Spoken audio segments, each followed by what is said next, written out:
Good morning, everybody. It is Wednesday, September 3rd, 2025, and welcome to the Patriot Pulse podcast and Two Guys Drinking Coffee.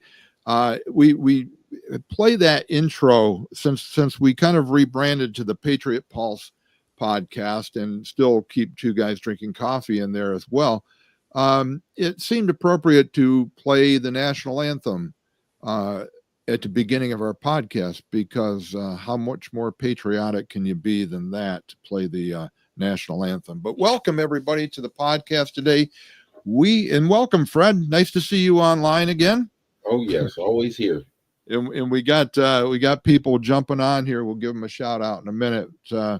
But we have a very special guest with us today. This is actually a second appearance on our podcast. He came on. It's actually just a little over a year ago. It's back on July 10th, 2024 that Professor David Clements joined us. And we're honored to have him back again. This man was to me, was the leader of the movement to expose the fraudulent election of 2020, the coup d'etat that took place. Dr. Clements has a Juris Doctor degree. He's a former district attorney and a law professor at the State University of New Mexico. Unfortunately, after he started exposing what was going on with the elections, his whole world kind of come crashing in on him, and he was vilified and persecuted, and I'll let him go into that story. But David's also the creator of a 2-hour, actually it's a 2 hour and 16-minute documentary called Let My People Go. And I'll tell you what, I've watched this twice. I think it's worth every second of the time that you spend watching it. In this documentary, as well as all his interviews and activities, has been very outspoken, as I said, in the coup d'etat of 2020, as well as an outspoken critic of voting machines. He's been on many shows, including not only Two Guys Drinking Coffee, but The War Room with Steve Bannon, The Stu Peters Show, Man in America with Seth Holhouse. And if you're going to recognize these names if you are looking at podcasts out there, the Gateway Pundit, Thrive Time Show, and many more. And now, as I say, we have the privilege and the honor of having David back to let us know what's going on in the world of election integrity, what he's been up to since we last chatted with him. And we'll just let him tell the rest of the story.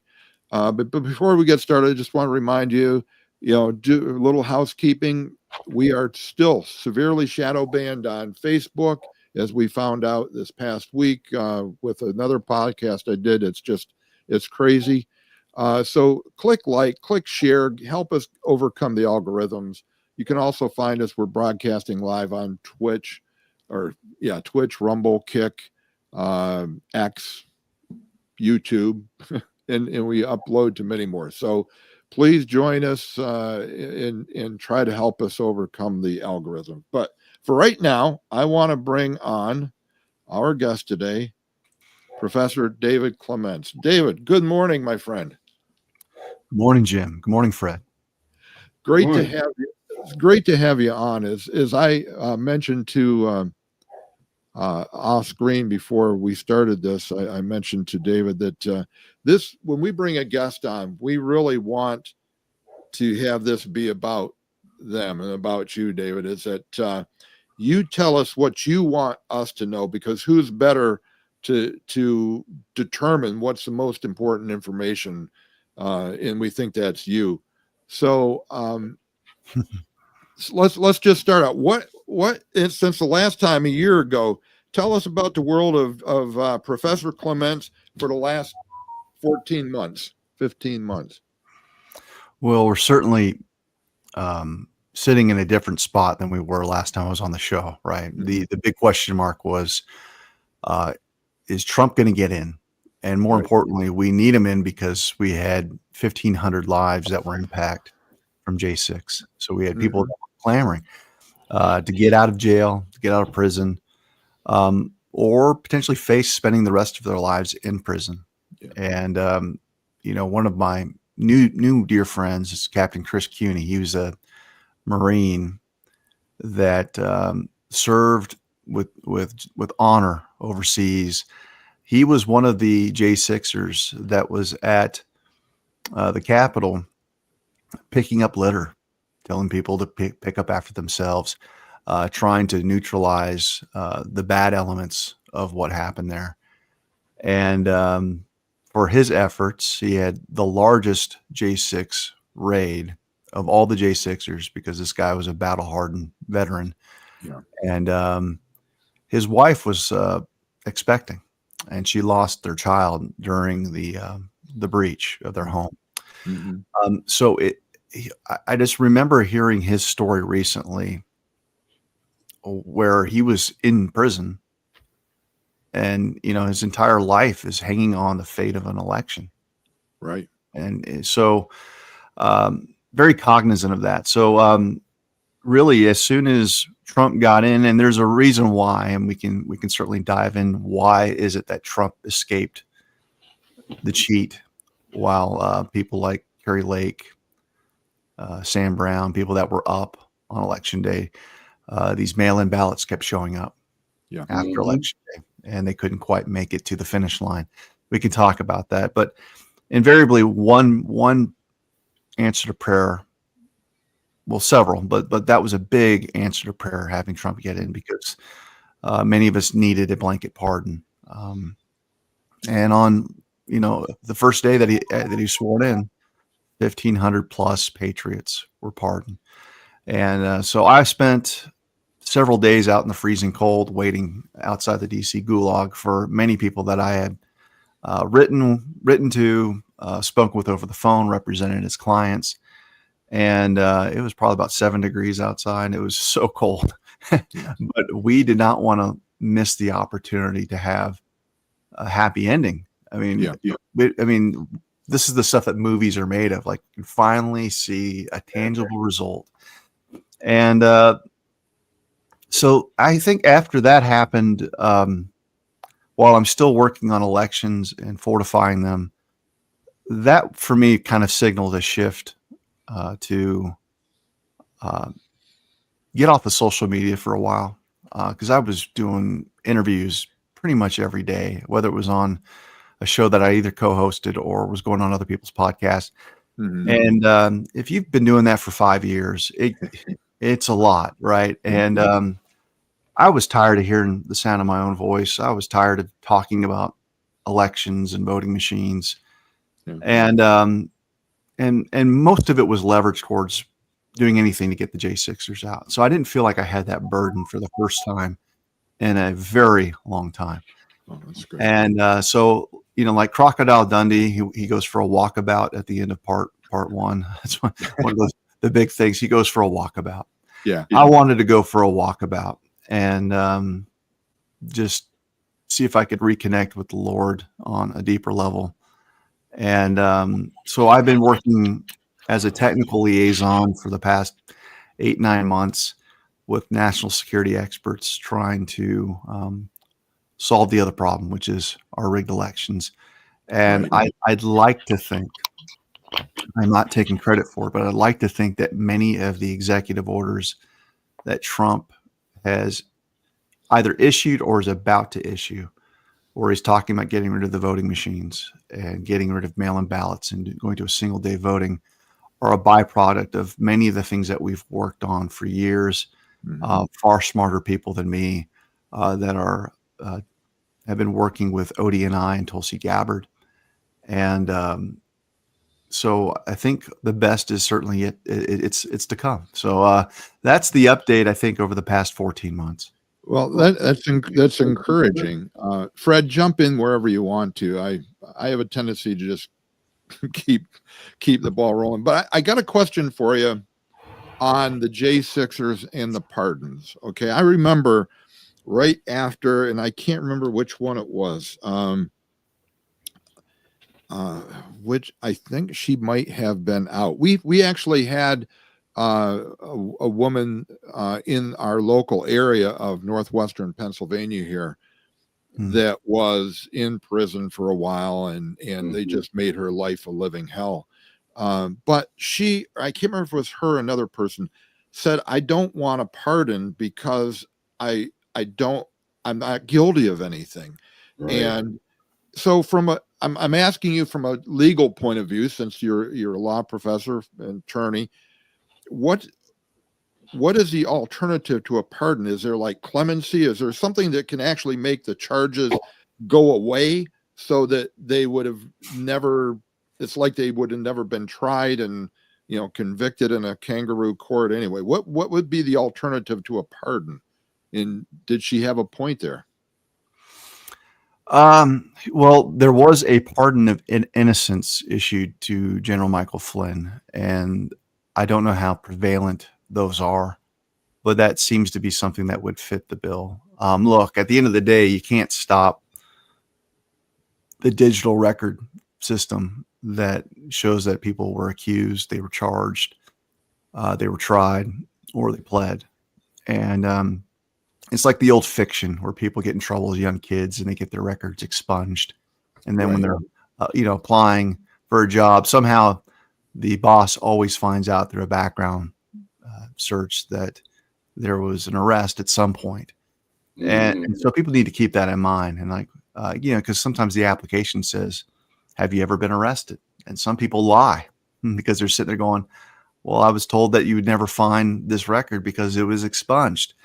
So it's going to follow them. I don't think the issue is to get caught up on, the technicalities of whether or not the government was corrupt or whether the government betrayed we the people. They did. And so we have to make the best of it. But to answer your question a little bit more succinctly, clemency does not get rid of the charge. Clemency is basically the charge is there, but we think that you have served enough of your time that we're going to let you go. We're going to show mercy. So pardons are preferable to clemency. Okay. Some people have wondered, well, does this mean that we can't appeal or do things that are corrective because now my case is has been taken care of? Really, the people that got a raw deal are those that had their sentences commuted. And these are many of the Proud Boys. We're talking about Stuart Rhodes, Enrique Tarrio, because many of these folks were veterans, and without a pardon, they're not able to receive their hard-earned benefits as veterans. I didn't know that. Yeah, they can't. They're not able to vote. They're not able to do. So they're not fully restored. So the people that are pardoned at least can be restored to benefits. If they're gun owners, they can get their guns back. Yeah. But the people that were commuted, commutation, that's a tougher place to be. I still think that you can do a ton of work, and I think there is a ton of work being done behind the scenes with select attorneys. I got to hear from Attorney McCloskey. This is the gentleman that was in the front of his house during the St. Louis riots, where he had his gun with his wife. Right. Yeah. Trying to fend off people. I know that he is taking on a leadership role with one camp. There's lots of factions within the J6 community. Not everyone gets along, but there's 3 or 4 attorney groups where they're trying their best to negotiate with the Ed Martins of the world through a restorative solution. And it's tricky because you're effectively suing the government, which has immunity. And lawsuits are adversarial in nature, but you're trying to negotiate an agreement behind the scenes to where the parties can enter into what's known as a consent decree, and the judge signs off on it. Because one of the big concerns here is that the judges are so captured and corrupt that if you get them in a position to choose and pick between the two sides, many of them are going to pick the government no matter what, because they're somewhat complicit in what happened to the J6ers. So this takes it out of the judge's hands. It's basically Pam Bondi's team saying, we agree with the J6ers. We think this is an appropriate settlement. Mhm. And but it's going to have to take a very, very itemized way of looking at each of the J6ers. Class actions don't lend themselves well to the J6ers case, and a lot of people ask about class actions, and the reason is some people did the full 4 years in prison. Some weren't arrested at all. Some Right. had severe physical injuries. Some weren't touched, and so you don't want to compensate them equally. You want to make sure that each person is made whole Right. to the best degree. Other people are kind of flying solo. I know that Enrique Tarrio's met some challenges from Pam Bondi, and it's got a lot of J6ers perplexed on whether or not she's serious. But the people that are going off on their own and filing a lawsuit, you're going to find some opposition from the DOJ because they really want to have it all wrapped up with one giant settlement. They don't want to do piecemeal. So I'm in contact with many of the attorneys that are trying to work with the Bondi administration. And I think that they're going to come to some form of agreement, I'm hoping, before the year is out. I think there's some benefit to getting getting this settled, getting justice for the people that deserve justice and fairness. But then once that's done, to move on. You don't forget it, but the fight becomes over at that point. If justice is served, if a good settlement is reached, they're compensated however it's determined. There's a point that you just have to say, okay, the fight is over. We're going to move on to the next thing, or move on with our lives. And I don't think you're going to get much agreement from the J6ers on that. I understand the sentiment. I think it's a little bit different. I think you have to prepare them for the certainty that the money's not going to make them happy. Yeah, I mean, they need to hear that you're not going to be made whole. But that's what the legal system affords you, is dollar bills. I think they actually should fight tirelessly for the rest of their little lives. I think whether we like it or not, it's the hardships of that day that are going to turn them into the greatest patriots for our country. Because you think about this, if most of Congress is rigged and corrupt, and they haven't done their job to safeguard our liberty, our property rights, as legislators, what better crop of potential candidates than the J6ers? Because they'll never forget what the government did to them. They'll never forget that they were in prison, that they were stolen from. So I actually want and encourage the J6ers to keep a chip on their shoulder, provided that it's for the betterment of our country. And I think that's the purpose that they're going to be needing. Is they're going to need meaning. I'll give you a perfect example. Mickey Whithoff made headlines. Mickey Whithoff is the mother of Ashley Babbitt. There was a wrongful death lawsuit filed by Judicial Watch, and they did a terrific job. And so a lot of people sitting there going, oh, well, she's got her money. She can be happy. I've met Mickey. You'll never see someone who is more fiercely loyal to honoring her daughter and making sure that people don't forget about her. And just recently, her daughter had full military honors restored to her. That means she's going to be, treated with dignity for her funeral service and all those things. But this is a lady that was told that her daughter was a traitor to the country. That, I saw some of the protesters and the god awful things that they said. And so what I want to tell people is that check, that money, I know Mickey well enough to say this, doesn't make her happy. I bet you it moved the needle for all of 3 seconds. And she probably started thinking, good, now with this money, I can continue to honor the legacy of my daughter and fight for the other J6ers. So I think what we want is just enough resources for these 1,500 families to figure out what they want to do. And some of them might want to just bow out. Like, I've had enough. I've had enough. Let me just do something quiet. And that's fine. But I think what you want to at least do is afford them with some options that if they wanted to be advocates or historians, if you will, people that will never let the American people forget what the hell this government did to them. I think they're going to find greater peace on having that outlet to say, hey, I have got a story to share with you all, and I want to let you know what happened to me on this day, where our government took away everything from me, and so I think that's going to be more therapeutic than anything else.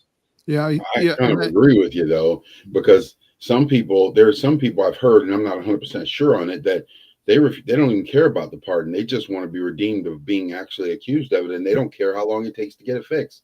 I mean, Yeah, it's an integrity issue. it's a swamp issue, right? Because if That's Trump right. carries the day, let's say that we get a new House and Senate filled with all kinds of good people next year. Mhm.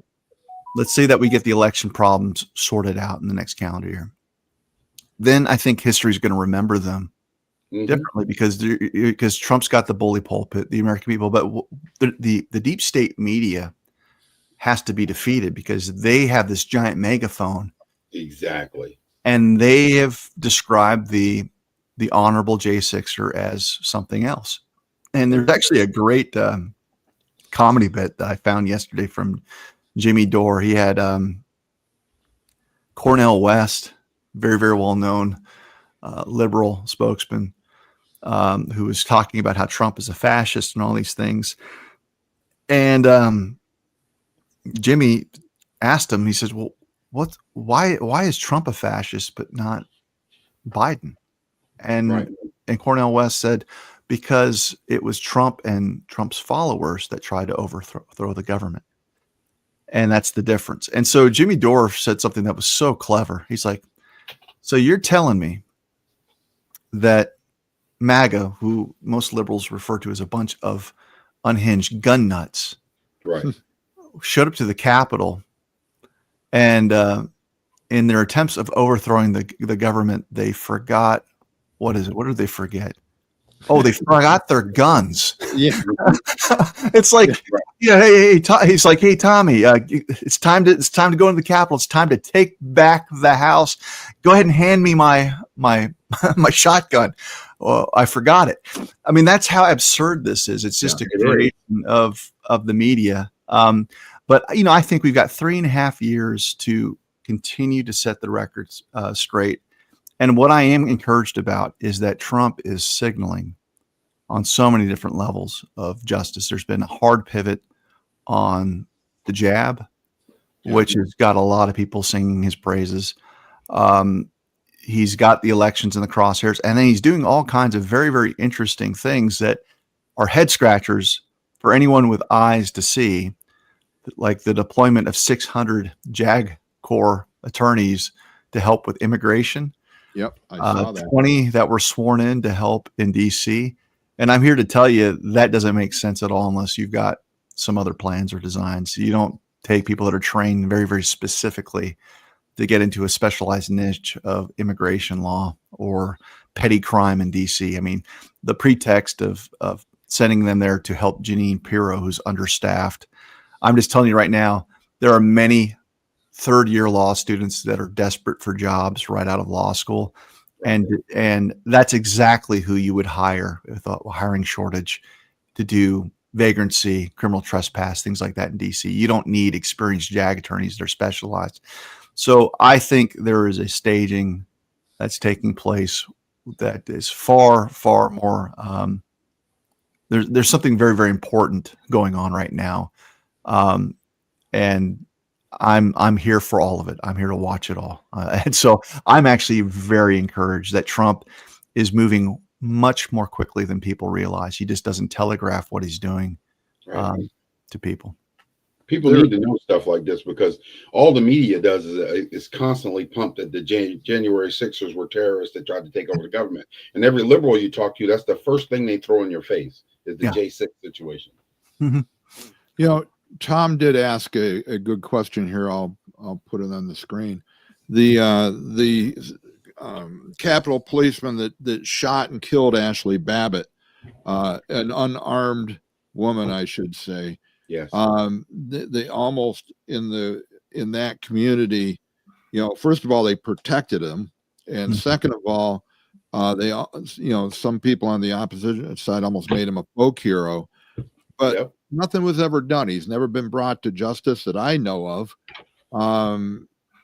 Do you have any insight on that part of it? Just for the question on that one of Sure. our listeners asked. And well, insight, yes, but is this reliable intelligence? I'm going to tell you, no, it's not. I think because for every bird, that's the gentleman that I use the term loosely that they're referring to that shot and killed Ashley. There's someone like that someone's been waiting to be brought to justice. Some people that have lost loved ones to the jab, they're waiting for arrest of Fauci, right? Right. You just look down the line. The Epstein files debacle is another thing where people are just upset. Like, what in the world's going on there? And what I ask the cynics to do is ask yourselves, do you want to deal with the symptoms or the manifestation of the problem, which is you've got a deep state, you've got orchestrators behind the scenes, many of which are unknown to the American people. If you don't deal with them, and all you want are the people that you've seen that were in front of the cameras, that's not winning. No. And if you take care of the low-level thugs, even though many of them did things that were egregious, all you're doing is shining a light for the cockroaches to scatter before they can be crushed. And so, let's use Epstein, because Epstein's actually a much more, I think, controversial and frustrating example, because he's been in the public eye forever, and everyone knows that he's got his little black book of blackmail. When I look at the handling of what's going on there, I ask the question, okay, wait a minute, who did Epstein benefit? He didn't work for himself. And people can speculate whether it's Mossad, Israeli intelligence, whether it's the CIA. It's probably both. But that information that was being collected was in service of something bigger than him. Mm-hmm. And my money's on Brennan, Clapper. We're talking about the people that ran our intelligence agencies. And guess what? All of them are under investigation right now. Every one of them is going to be indicted.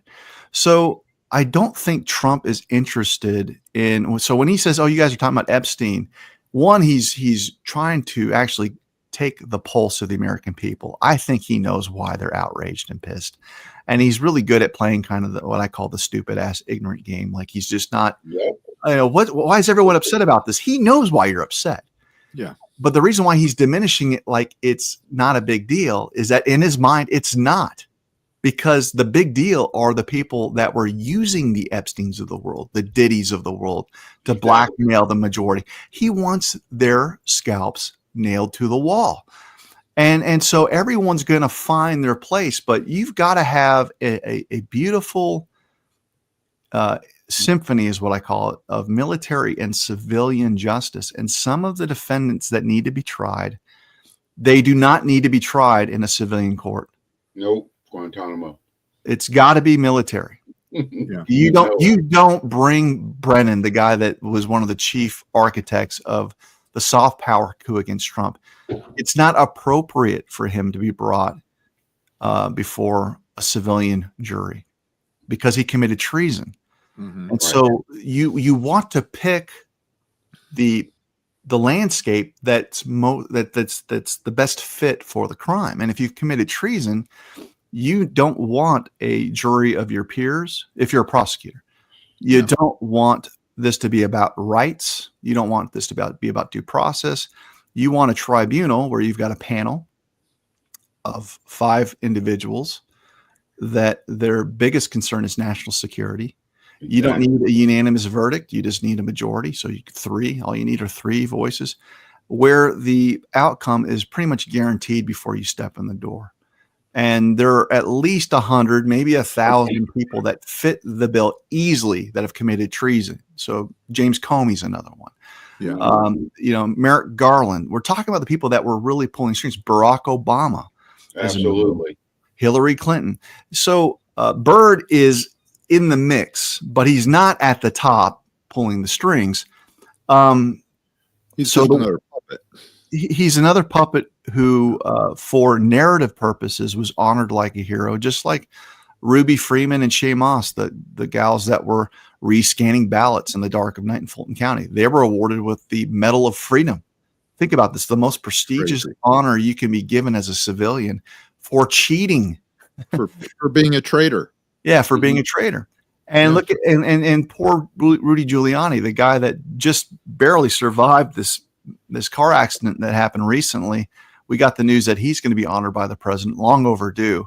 But these two traitorous individuals took Giuliani to the cleaners for daring to take a look at their actions, and because they used a captured judiciary to go after him. So I'm actually more offended by the judges that participated in this than many of the hitmen because they actually they're supposed to have the white hat. So drives me crazy. Yeah. I've been saying this for months, though. You got to get rid of these corrupt political judges before you really put somebody who's got power in jail, because they'll just get them off. Yeah. Well, that's a good point, because we're right in Pennsylvania here.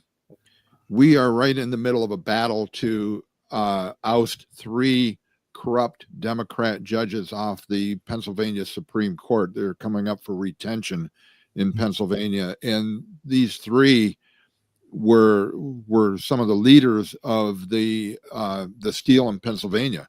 I mean, they overruled the legislature. They changed the voting rules midstream. They legislated from the bench. They did everything unconstitutional, and yet there's still people fighting to keep them on the bench. But I would go one step further. Not only would they get rid of them through a no vote on retention, but if they participated in the coup of 2020, then they also committed treason. Mm-hmm. Yep. And if so, they should be looked at in these military tribunals.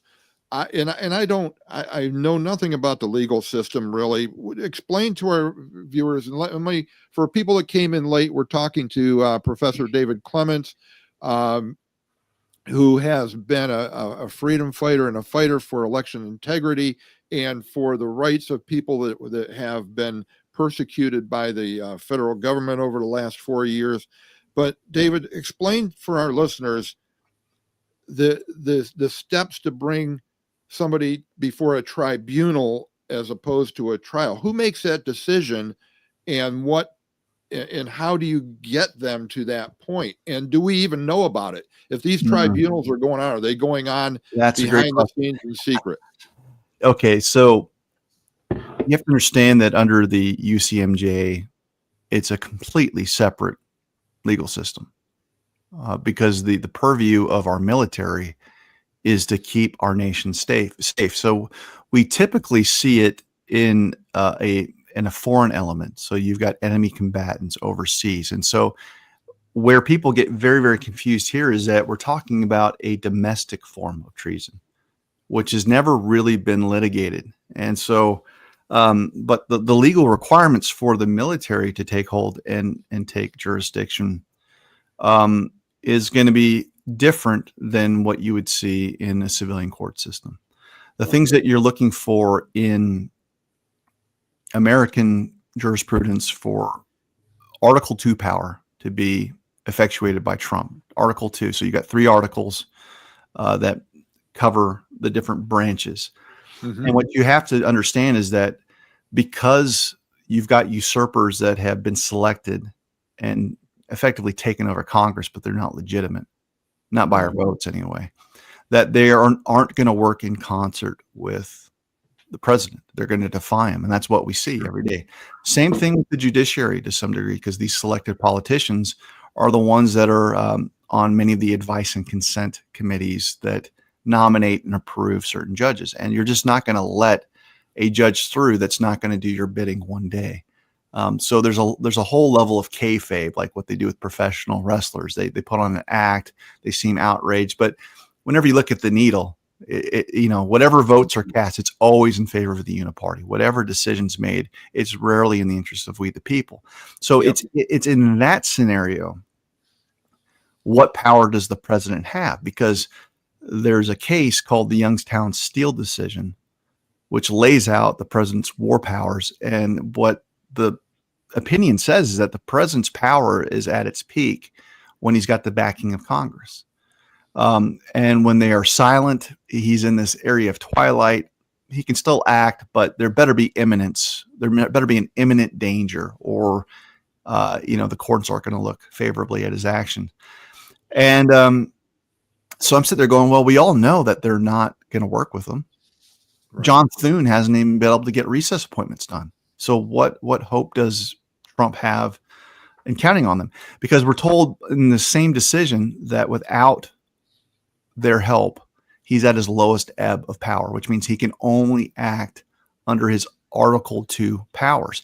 Well, those Article 2 powers are very, very limited unless he's a wartime president. Right.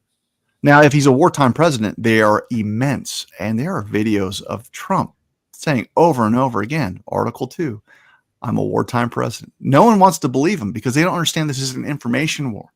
This is a digital rebellion. This is a coup that was done through a soft power thing. But it's just as legitimate from a standpoint of national security as someone, shooting at the president.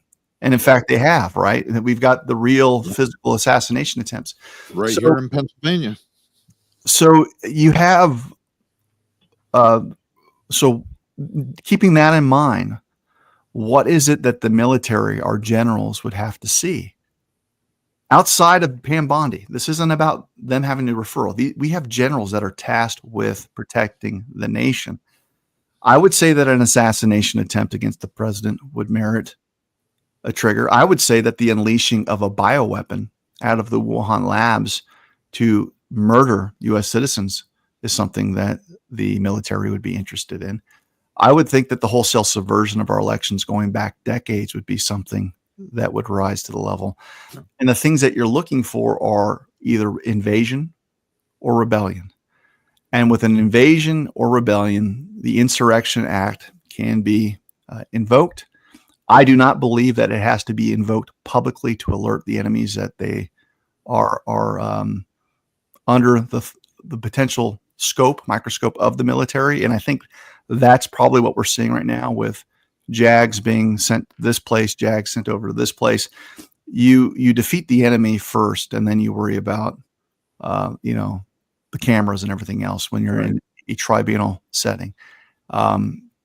So I asked myself, do we have evidence of rebellion and invasion?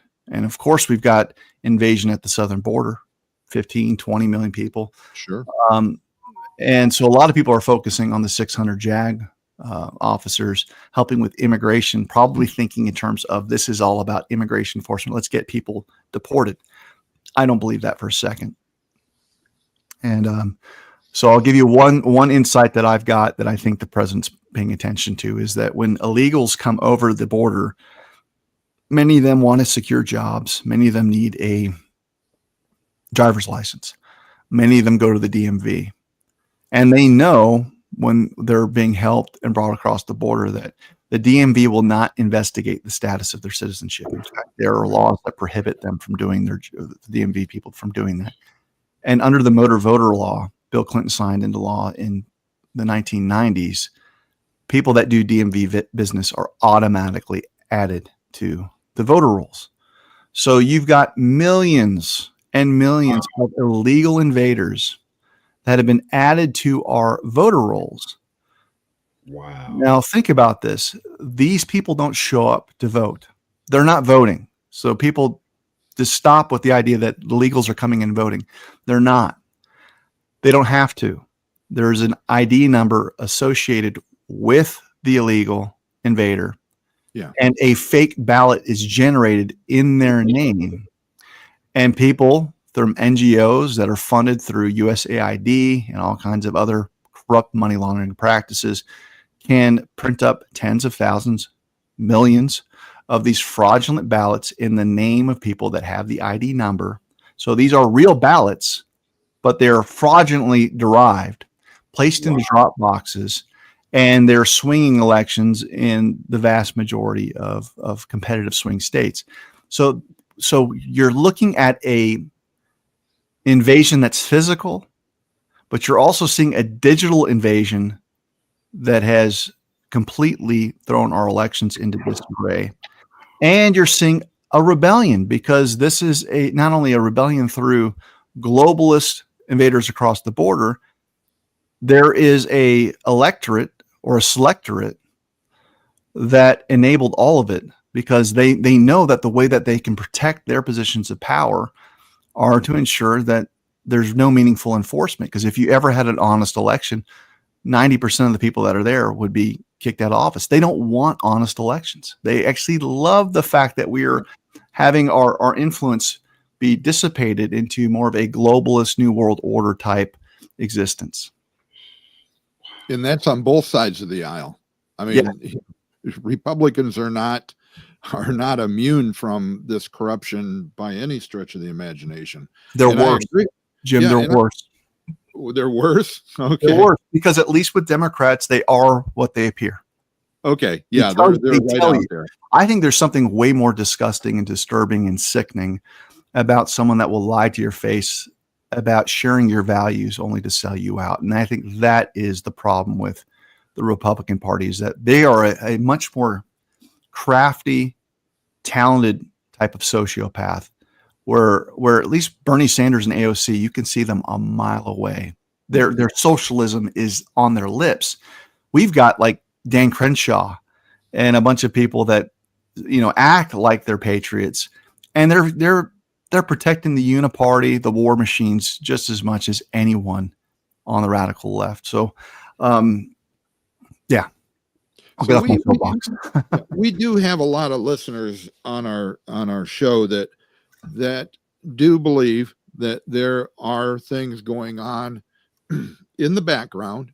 Yeah. That whether the tribunals have started, whether the arrests are starting to be made, whether they're taking, like you say, there's a couple people like, that are in the news that, they're going after Brennan, they're going after Comey, they're going, but there are people that truly believe that there are operations behind the scenes that we don't know about. And then on the same token, there are people, you used a term in a recent interview, hopium. Unfortunately, that term has come up on this podcast by people before. There's a difference between irrational hope and, believing that there is good going on behind the scenes to correct the problems that we've seen. And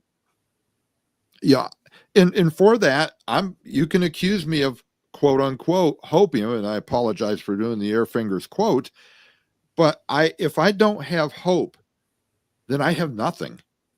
If I don't have hope that we can correct this thing, let's just throw in the towel now and crawl under a rock and wait for Jesus to come back.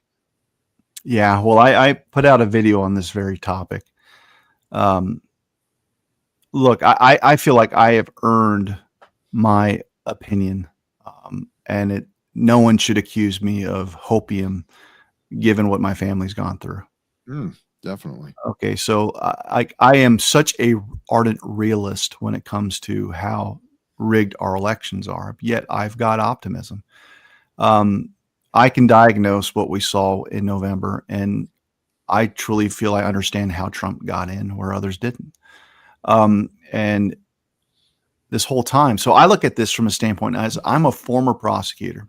I oversaw 6 law enforcement agencies. I've done top level type cases, never to the degree of, hey, let's save the country and let's resolve a rot in all 50 states. But in my little piece of the map, when people lost their heads, not literal, but like figurative and literal, we're talking about the people that were dispatched from this earth. I got to take high level cases all the way to my state Supreme Court.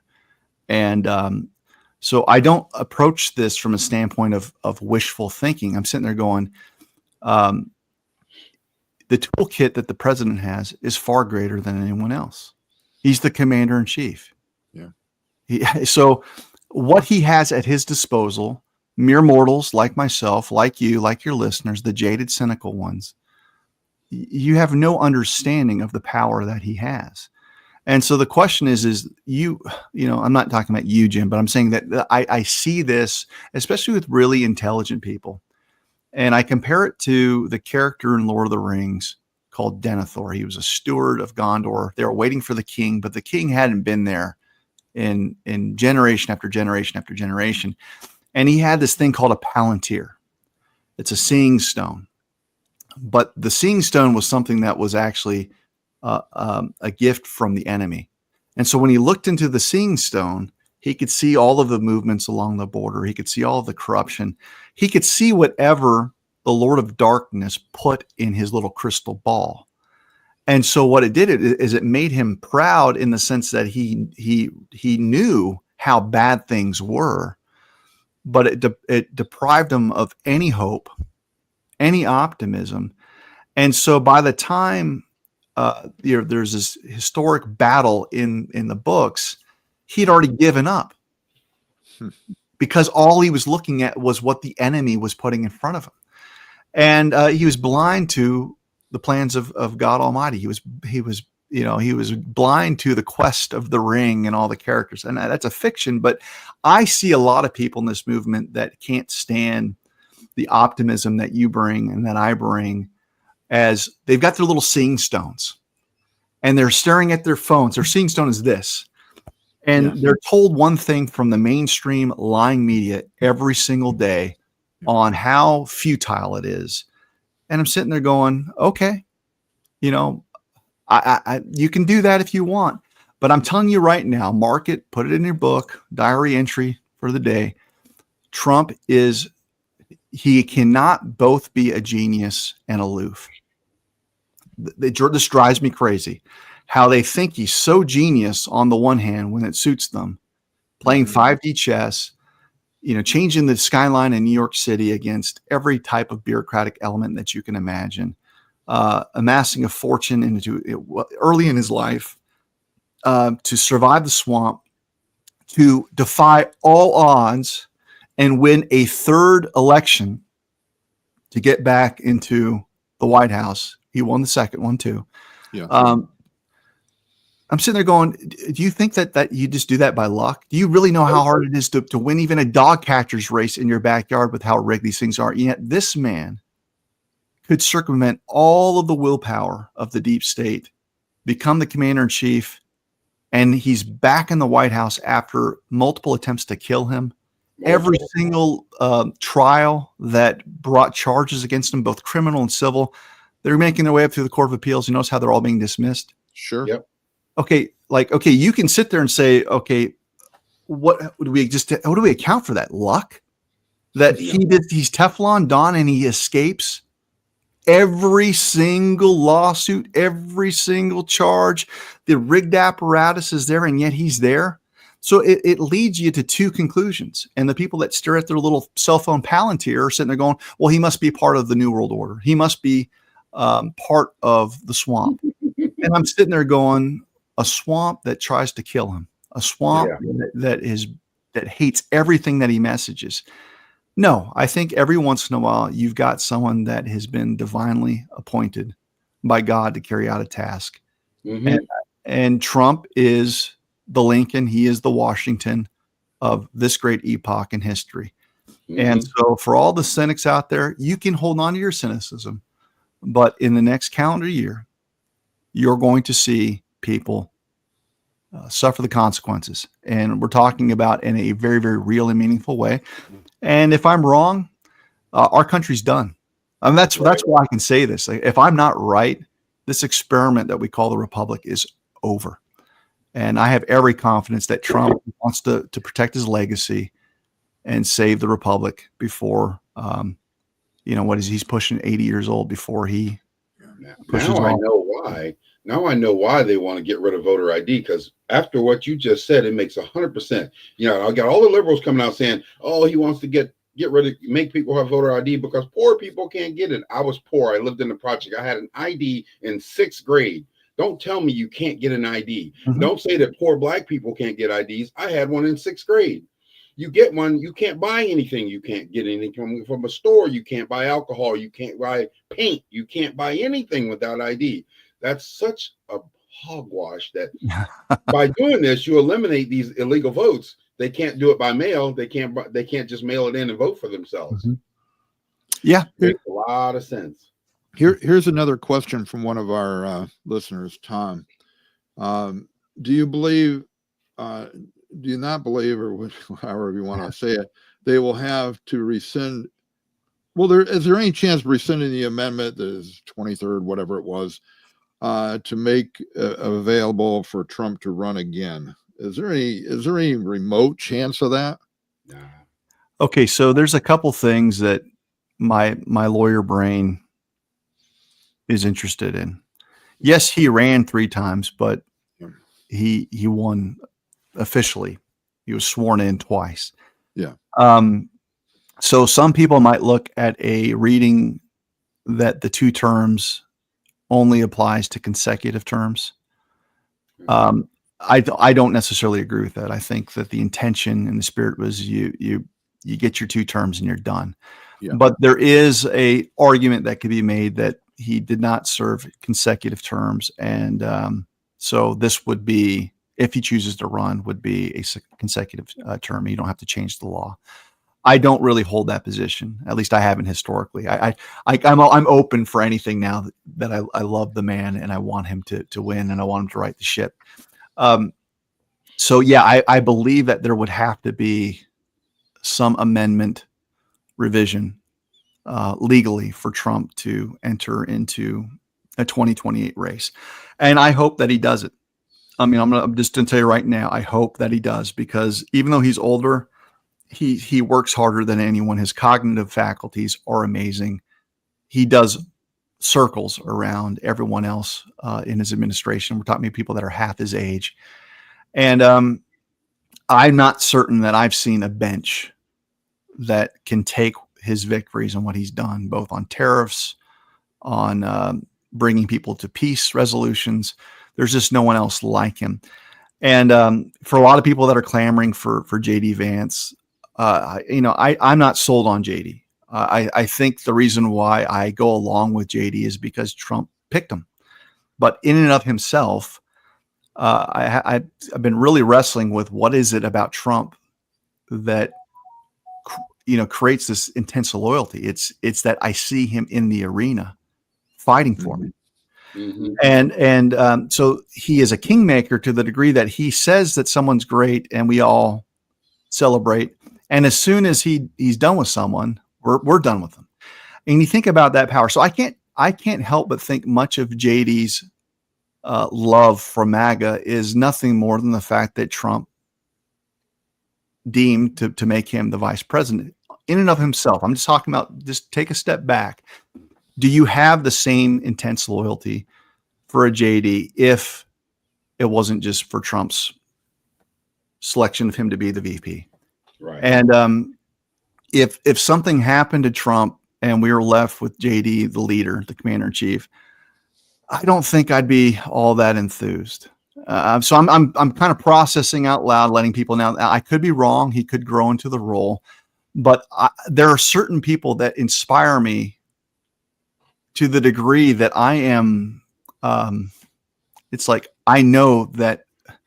Okay, let me put this in perspective, because I know this is probably a controversial take for people that are just, I'm all in for JD in 2028. I'm not. I could be, but when Trump was almost murdered in Butler, just go back to the weight of that. If he had gone down, everyone would have known that we were done. Like, you just intuitively knew that there's only one guy that's going to get us out of this mess. It's not going to be any of the other GOP people. Right. And is there someone like that exists in America that could take on the mantle like Trump, where his authority is there for the world to see? It's not given. It's not appointed to him from another. It's just you see the guy, like this guy could weather the storm. I don't see anyone in the current crop of politicians, even in the administration, to the same degree that Trump is. So I hope that he runs. I hope that they do a constitutional amendment type of rescindment or vote to give him the option to run for another race. But I think he also likes trolling and getting people to be outraged with the scenario. And it also inoculates him from a lame duck status. Most presidents in their second term are rendered ineffectual, and because they know that their time is done. He's actually running the most effective second term administration that I've ever seen. And by throwing out the prospect of 2028 and putting enough question marks in people's minds, they're sitting there going, I can't doubt that this guy could pull it off. And if he does, we better do what he says, because we need his favor in the event that I throw my hat into the ring and run for president, right? So it's a long-winded answer to the question, but legally, I think there's an argument for it without changing it, but I think it's a weak one. Yeah. But I would, the process of going through a constitutional amendment, which includes ratifications by 2/3 of the state, I don't think could ever be done. And you can argue with me this, but we're looking at the midterms next year. I'm not sure it can be done between now and the end of Trump's second term, third term, if you will, but the second term in office. So it would almost have to go the other direction, that somehow this quote unquote loophole or interpretation of the amendment would allow him a third one. Or this. Let's say that you've got clean election. Let's say that we have no Dominion machines. We have just paper ballots. And let's say that we can't effectuate our will on state races. Let's say that we don't get there, but just talk about federal races, because I think Trump's power on federal races, you're looking at a ballot that could conceivably be created that has one race per ballot sheet, a Senate race and Congress race. Very simple. So you could even have a transparent bucket where people are dropping in the person that they put on or select, put it in the box. If that were to happen, your Congress and Senate would be so different after that election in the federal races. Not only would you have, and they really need this in the primary, because if you really want to solve the problem, you need to get rid of the uniparty rhinos in a primary election. So don't we know it? we got to get to a clean election on the federal races, come May, June of next year. And but if you were to have a newly comprised MAGA Senate and House just through the running of a clean election, you'd effectively have 2 years to work on an amendment where all of a sudden the idea of having 90% of your base voting in lockstep with Trump might be easier than people realize. Mm-hmm. But it's a big if. It's all predicated on whether we can run one clean election with paper. And then if we do, anything's possible, Jim. I mean, look, to me, the bigger miracle is running a clean election with paper than getting to a place where we could get an amendment that allows Trump to get another term. I think people would be so grateful and ecstatic about that victory in the House and the Senate that they would want to keep Trump around. It's really the Washington phenomenon. No one wanted to see Washington go. Mm-hmm. And I think Trump's going to have an opportunity to be like Washington. That it's only when he says that he's ready to go that people are going to let go of him, because they see his utility in history. Yeah, I agree. I think going to the paper ballots would be the way to go, because right now, just like you said, every time an illegal gets in, they can get a mail-in ballot for that person. Now, if they're deported, are they still voting for them? There's no, I mean, as long as they're on the digital record, then a paper ballot can be generated in their name. And I think in some places, they don't even have to generate the paper ballot, because it's so hard to get a hold of the physical ballots that they can just do an injection of votes within the election management system. And in the event that you got a court order and started saying, let's get the ballots, that they'll just print them out of whole cloth and have them waiting for you. We know that's what happened in Maricopa when they delayed 5 months before the physical ballots were released, is that there was no chain of custody for about 1,500 boxes. Right. So that tells me that they just created them. Yeah. Exactly. Yeah. All right. So let me ask this. Because you have been an advocate for getting rid of the machines. I know, I mean, like I say, I've followed you since the 2020 election.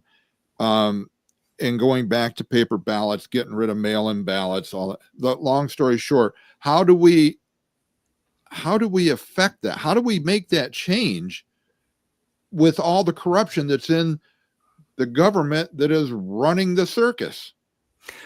Look, from the outset, I've been always advocating a local strategy where you go to your county commissioners and that the people that certify your elections at a local level be held to account.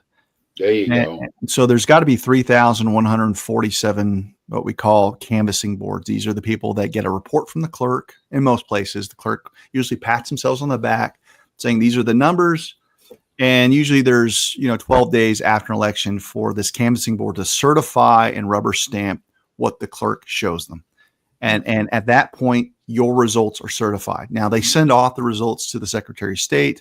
Secretary of State might submit things, or the legislature might send them to Congress if you've got federal races.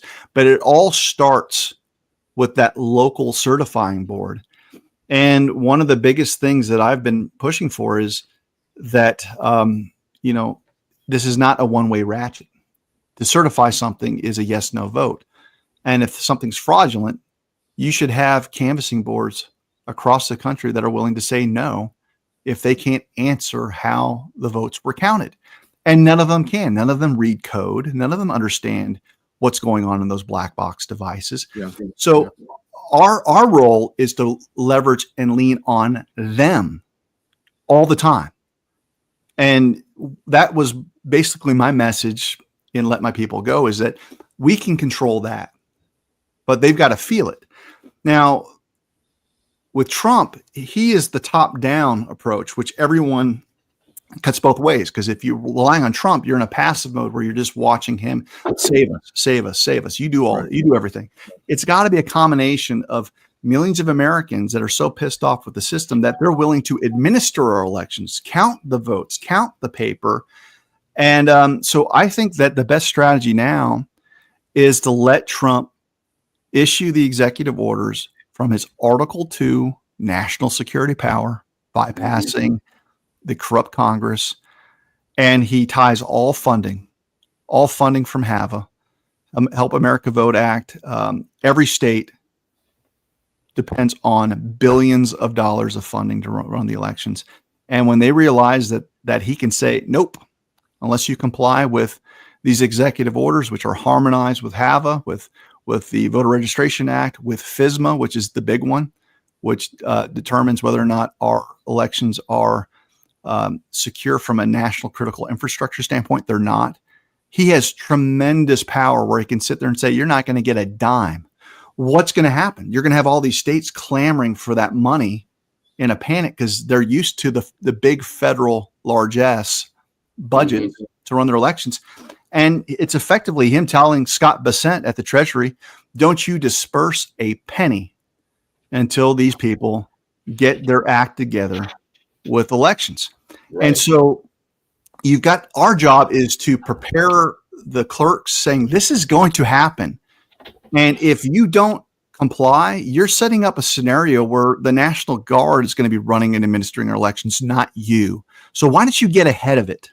Why don't you get ahead of the problem and exercise some leadership to get away from all these things? Because it's going to happen. Now, they don't believe it. And the reason why they don't believe it is because they're complicit with the fraudulent scheme. They have been wined and dined by the Dominion execs. They don't even run the elections. Some IT, culprit from Dominion or ES&S is running their elections for them. So they love their job. because it's just them pointing to boxes they don't understand, relying on technicians that don't even know how bad the code is, running the elections for them. It's a great gig. So it's going to be a combination of us looking at the leadership of the president from an Article 2 national security power framework, and us getting into these clerks' office. What are you doing to abide by this executive order? Because we're going to have a crisis in short order. I mean, in 8 months, you want to talk about fireworks? This country is going to just be in a very, very different place as soon as we have our next election next year. The midterms, yeah. Very You know, good. I have made trips to our county commissioners meetings. My background is in IT, and I've explained to them that there is no way, in unequivocally, no possible way on earth that they can guarantee that these machines are safe, because codes can be written with timestamps to Mhm. fire off certain code, to bring back code, change code midstream. They're date stamped so they can go off at 7 a.m. Mhm. on the day of the election. And I've told them right to their right. So we have 3 county commissioners, told them right to their face, the only way that you could do that is if you had a computer engineer, a software engineer that was uncorruptible, first of all, but a software engineer, then you'd have to have the source code for the program in that machine, because and Dominion and the other machine makers are never going to give their source code up. Yeah. No. But and then also from a hardware point of view, because things can be written in the onboard memory, the CMOS, Yep. in the chips that could do the same thing. So even if you had the software code, you have to have the hardware engineers that can also look at the schematics and say there's no way this can happen. And that in and of itself, and I just get the deer in the headlights look. Yeah, well, I think we got to get, because they're still holding on to the word could. They see it as a potentiality, and as long as it's just a potentiality, they can live with their negligence on the subject. What we have to do is say it's not about potential exploits. They have been exploited, and any race exploited across the country Right. affects you, because we all share at least one race every 4 years, and that's the presidential race. So I've got a vested interest in what happens in Pennsylvania when hundreds of thousands of ballots materialize from New York and are run through you guys' tabulators, because that had an effect on my vote here in New Mexico. And so a lot of this is just saying, look, this is unacceptable. It's like looking at banking practices, because the whole point of how our ballots, once we went to a digital system, they were following industry leaders in banking, processing checks, because you're sitting there going, there is a place where we handle a volume of hundreds of thousands of checks every day through transactions, and the banks don't want to get ripped off. We don't want to get ripped off. They've got those high-speed counters, Right. but it's really about tabulation and imaging. You don't want a centralized computer that allows you to adjust the vote. So I think there is probably a low-tech, non-programmable option that allows you to do nothing but not even tabulate, but image.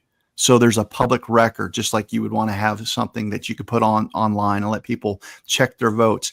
But outside of that, the counting needs to be done locally by people that you have your eyeballs on. You don't want things to go into a black box. So I would rather a no-tech solution that uses secure paper. And I think that's what President Trump is doing. Otherwise, you're right. You're putting way too much trust in one person to be kind of the benevolent software engineer. And invariably, those people pass on, or they can be corrupted or leveraged. And if you've got access to the hardware, because we do talk about software and source code, but you said something that was spot on, Jim, which is these hardware devices can be programmed in such a way that without the internet, there's triggers everywhere that can turn that device from an election device to a selection device. You know, and one of the things that you brought up just triggered a memory that there's clocks on these tabulators that tell you what time it is. Yep. Well, how in the world do these tabulators know to adjust for daylight savings time? Because no one's going in there and programming them, but like clockwork, it adjusts the date or the time at a certain strategic place. And if you have that built into the hardware, Yep. you can always have a selection that says, okay, this is the trigger that's going to have us count the votes in a weighted fashion that awards a pre-selected person. And there's dozens of triggers that do that have nothing to do with your logic and accuracy test. Basically, if you're a bad guy, all you've got to do is hoodwink your clerks into trusting your logic and accuracy test. Mm-hmm. And once you're past there, it is a cheater's dream with these devices. Yeah. Right. That's why I say it's the it's the timestamp. It's the clock that can trigger whether it be software or hardware, because and people don't understand this, that hardware is actually programmed. Chips on the motherboard are actually programmed. Why do you think you have the ability to flash a BIOS or change the programming on the hardware? And the same thing happens. And even the high-speed scanners that they put the paper ballots through can be triggered to weight unless it's hand counted and hand verified, which is what I've asked our county commissioners to do. I say just 10% of the voting machines in the county hand count the votes that went through it to what the tabulators said. Well, Jim, let me just say this. Yeah. Like I want your viewers to take a deep breath and have faith that the things that we've been clamoring for that have fallen on deaf ears, Mm-hmm. that it's going to happen. Trump is not going to fail in this last great deed before his term is up. He is prepared. When you put out a truth post saying we're getting rid of the voting machines that are inaccurate, we're getting rid of mail-in ballots, he is not looking for congressional approval. He will be using national security powers because he knows this is the only way. And so, people can mock and they can chalk up to hopium. I would invite people to look back at Trump's truth posts. They're like prophetic words that always come true. He was calling out the mail-in ballot fraud that was going to take place prior to the 2020 election. You go back and revisit all the things he put up prior to 2020 that came true. Now, the question was, why did he let it, why did he let the fraudsters in? I think 2020 was a giant sting operation where he had to have legal authority under his Article 2 power to be able to prosecute these cases without any doubt, meaning there had to be definitive proof where people could walk in and nail these traitors to the wall. He's got that and more. And so when Tulsi Gabbard, the head of DNI, is telling you they've made referrals on Clapper, Obama, to the DOJ, I'm telling you right now, there's probably referrals being made to another entity outside of Pam Bondi, because a civil law, civil setting does not lend itself well. The due process considerations for the accused is too high.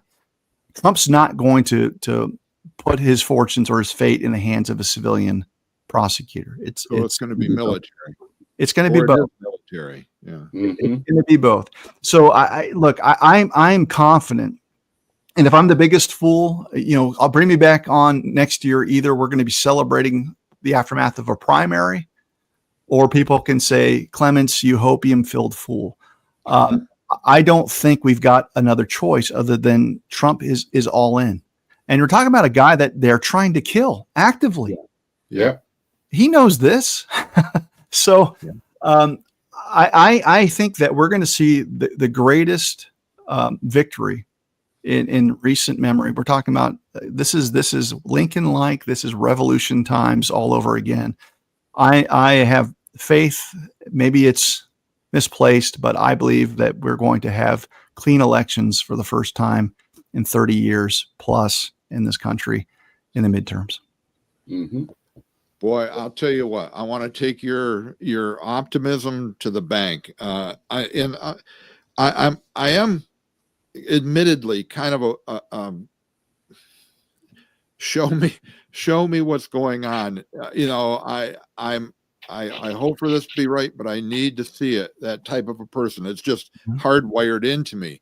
But on the same token, I so much want everything that you said to be true, and I'll be there popping the champagne bottle with you, after the midterms. Okay. So, and I know a lot of our listeners, we've been getting tons of comments on here about agreeing, loving what you've been saying and all of that. And, we got to get you back. We're already gone over our time. I appreciate your willingness to hang in with us.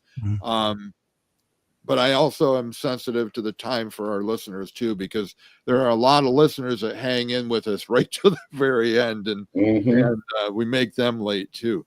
But let me just ask you here, how best can people follow you? Our listeners follow you. I know you have a Facebook. Let's see here. We got this is your Facebook, the professor's record. Is there other ways that you want them to be able to follow you, and the best way to follow you? Yes. I tell you right now, if you're operating solely off of Facebook, God help people from finding you. I'm telling you, Facebook. I've got a website called The Professor's Record, and it's got links to all of my social media. So if you're on Facebook, you can click on the icon. If you're on Telegram, if you're on Rumble, you can find me everywhere at the top of the website. And it's The Professor's Record, all one word, .com. The primary way that I'm reaching people now is through Substack. Okay. So you can find The Professor's Record on Substack. I'm looking for monthly sponsors to help me continue to put out high quality videos. So many of the concepts that we talked about today, I'm doing 20-minute video essays that are highly produced, that walk people through the war powers. I'm basically teaching on a variety of subjects, but I'm mostly using Substack because it's the place that I've been least censored out of all of the different places. So, okay. Yeah, I will put up some links on those because I've got I've got these pages up. I don't want to take the time to show them, but I will put the links in the comments here before we go completely off air or shut down the StreamYard thing. So, David, is there any, in the last 30 seconds, anything final thoughts that you want to say before we say so long for today? Just if your viewers are encouraged by what I'm sharing, this is all I focus on, is cleaning up our elections. And so it's not enough to be put in a passive position for Trump to save. I do what I can every day with the influence and resources I have to make it a reality. So we want people to be active partners to do this. And part of that is arming yourself with knowledge. So the degree that people want to hear more and they like what they've heard, go to my website, theprofessorsrecord.com, get on every one of the social media channels that I operate, and we put out content regularly that walks people through the law. And if you like it, we'd ask you to help support us. Okay. Do you still have your Give, Send, Go? I do. Okay. Give, Send, Go and Substack, but really the Substack's probably more important because I don't use advertisers. I don't use, I'm not peddling promo codes for any, right. I'm trying to make this really something that is funded by we the people. And I would rather be beholden to 10,000 small donations than 4 people that make the show go. So I've consciously stayed away from that. Wonderful. Wonderful. Okay. Well, David, thank you very much. I know our audience, from all the comments, I know our audience loved it. And if you don't mind, I'll reach out to you again sometime in the near future and get you back on for updates. But it was a thrill for me, and appreciate you being here. So anytime. Keep on the fight. We're still going to be following you. So we'll follow your material. All right. Thank you, David. Have a wonderful day. And I just subscribed, so I'm in there. All right. So David's off screen, and I'll tell you what, we sometimes get lucky and get a jewel of a guest on here. Yeah, I And, enjoyed him. Yeah, and he definitely was one of those jewels, and we'll just encourage everybody to go to his. I'll put that banner up again.